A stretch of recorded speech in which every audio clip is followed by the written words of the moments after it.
Hey, this is Mark with the ATL Now. I am here with Miss Vanetta Roy, the owner of Eat My Biscuits. We are out here in East Point, Georgia, this nice, cozy, family-oriented restaurant. How are you doing today? Oh, wow. How are you? I am doing absolutely fantastic. We thank you for the opportunity to come out here to talk with you, to learn more about your business and what you have going on here. Tell the people about Eat My Biscuits and what that's all about. Well, Eat My Biscuits is not a buy, we're an experience. And we are breakfast, brunch, lunch. And we're very family and community driven type of environment. So we do welcome children and young adults and turn ups and church. We do it all. Okay, okay. I've been able to talk with you a little bit while we were getting prep. You're from Chicago. Yes, I Okay. And am. you say you've been down here for 5 Yes. years. What got you down here and how did you get into this? Um, what got me down here? Black people. That's what got me down here. We're Black people. Coming from Chicago, I owned a restaurant in Chicago, owned a couple restaurants in Chicago, small grab and go, was called Surf Stop. And I opened up one on the north side. So I have one on the south side, opened up one on the north side. And the final deciding factor after being on the north side and then people calling the police on me every other day saying, oh, she's selling liquor illegally. I wasn't. I had Hennessy wheels. Um, just making crazy, crazy things where the health department were out every day, where they even apologized to me, said, we're so sorry that this is happening a good thing time, wasting taxpayers' money. But the last straw was when a customer called in and called me a nigga in Chicago, North Side in Old Town, on Division of Wells, and a black bee, a nigga, a few more things. And I had another lady leave me a voicemail. She says, I've gone to your restaurant 7 times. The food is amazing. However, there were a lot of Africans outside eating and socializing because I had a patio. What do you call that? Permit for the Okay, patio. yes. And she said, it's a lot of Africans eating and drinking outside of your restaurant, and that's not good for this community. So that was like, you know what? Let me go somewhere where my money is respected, Yes, yes, valued. yes. That I'm kind of in shock right now.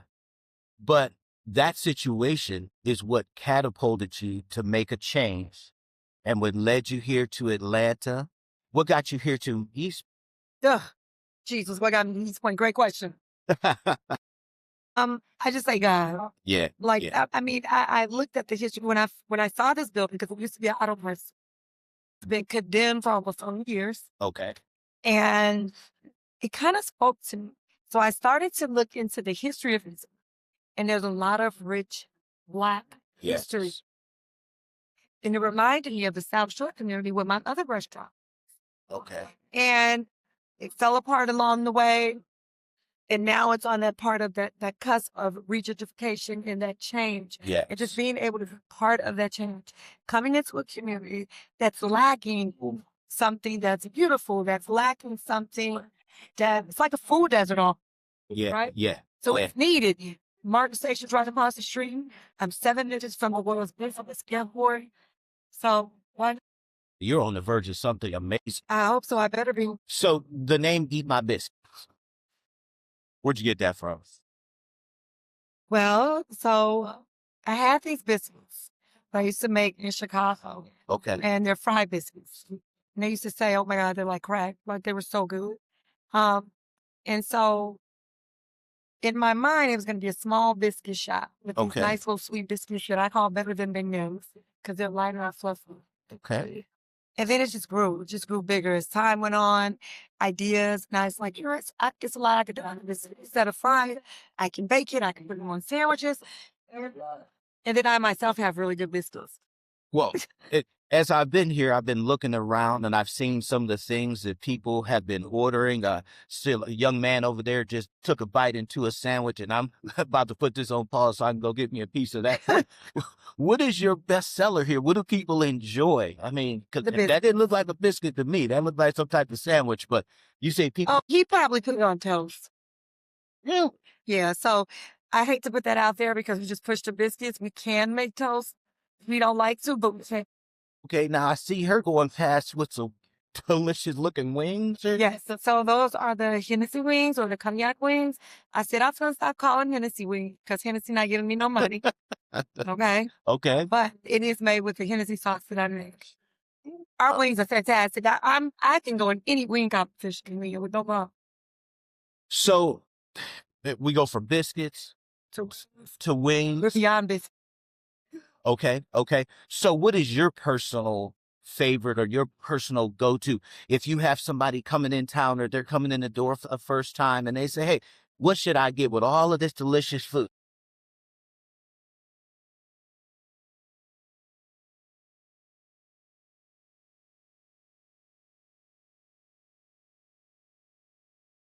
They're drizzled with butter, honey. Then we'll slice them a little more butter and put them on a flat top to grill with sears of you. The biscuits are absolutely fantastic. And to pair that with chicken, with fish, when we pair with shrimp, we have a seafood biscuit, creamy cat biscuit that's made with our creamy seafood sauce. And then the most popular biscuits and the hot of all chicken. And this ain't no little bit of Chick-fil-A biscuit. This ain't no little bitty McDonald's McMuffin. No, no, no. This is a biscuit. Okay? A big real biscuit. Not a BBL biscuit, a big real biscuit. I'm sorry, but like I say, my mind is going all kind of directions. My mouth is water. My stomach is talking to me while you making these descriptions here. So I can only imagine what the people that's going to be viewing this is going to say. So right now, your open hours. We're open every day except for Tuesday, closed on Tuesdays, 9 a.m. until 3 p.m. every day, closed on Tuesdays. And then on Thursdays, evening that we call raw, right after work, conversations over cocktails. Oh, okay. Tell us about that. So, Nice. conversations over cocktails. I want to kind of branch off and start utilizing the place, right? Because Okay. rent is 24/7. Okay. My Yep. rent don't stop at 3. You're right. So I'm like, how can I, make more revenue, especially after last year being very difficult because of construction. It's like construction and gigs up the front for an entire year, pretty much from February until November. I was completely blocked view. So Okay. it really hurt business. And now I have to kind of reestablish myself to remind you that, hey, I'm still I'm here. still here. Yeah. So Yeah. right after work, raw conversations is adult conversations. We talk about sex. We talk about self-awareness. What we don't talk about politics or religion. Don't talk about those two things. Okay. Okay. But relationships, marriage, things that move us, things that empower us. We talk about everything. Literally, it is a very raw conversation. And people share. So by day, we doing biscuits. After 3, we doing business. Exactly. Real life business. So you say that's called? Beyond the biscuits. Raw, right after work. Right after work, conversations over cocktails. That is absolutely genius there. So a little bit more about your story as I hear it and I'm taking in what you're saying to me. It seems to me when a challenge or when an obstacle comes your way, you have the wherewithal to figure out a solution and to try to overcome that challenge to the degree that you left Chicago to take on a new challenge here in Atlanta. From conversating with you earlier, you said you left and came down by yourself. Yes. Tell us a little bit about that and that experience right there. Because, I mean, the gums Yeah, it's like some grit. that you had to have. Yes. And then to be able to be here 5 years later with this facility that you have on the corner in a historic city in Atlanta, as Atlanta, Georgia. That tells us a lot about you as a person. Tell us that. So prior to the whole restaurant thing, I was a teacher. I was a teacher with Chicago Public Schools for 25 years. Okay. 18 years is special education. Wow. And my last year of teaching during COVID, I had 2 8th graders that were shot. Now, I've lost students before. You hear sometimes you see some horrific things working in Chicago Public Schools. But that year, 2 of my students were shot. My versatile students. One was shot in the chest, one was shot in the leg, and one of our first graders was shot and killed. In first grade, she was in a car with her dad. They did a drive-by. She was shot and killed. And me being who I am, I'm a huge empath, unfortunately. It just taken a toll, and I needed change. So I came up with this concept of Eat My Biscuits, and thought about doing it in Chicago, but I knew as long as I was in Chicago, I was always going to teach. It was just going to be a part of me at schools and families. And I just packed up and left in the middle of the winter. You got it. Let me tell you something. If you're leaving Chicago, you got to move in the winter because ain't nothing like summertime shy. Wow. If you're in summertime shy, you ain't leaving Chicago. I can tell you that right now. You ain't going nowhere. But December shy, you ready to pack. You ready to go. You're tired of the snow. You're tired of the cold. You're tired of it being gloomy and gray outside.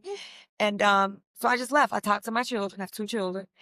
And they said, Mom, go do it. Talked to my parents. And my mother told me, you know what, in a minute, Vanetta, your father might have been too old. You're not going to want to go. Yes. Now is your chance. Yeah. So I packed up and I left. And it has been very difficult. It was very difficult because you come to a foreign place. I didn't know anyone.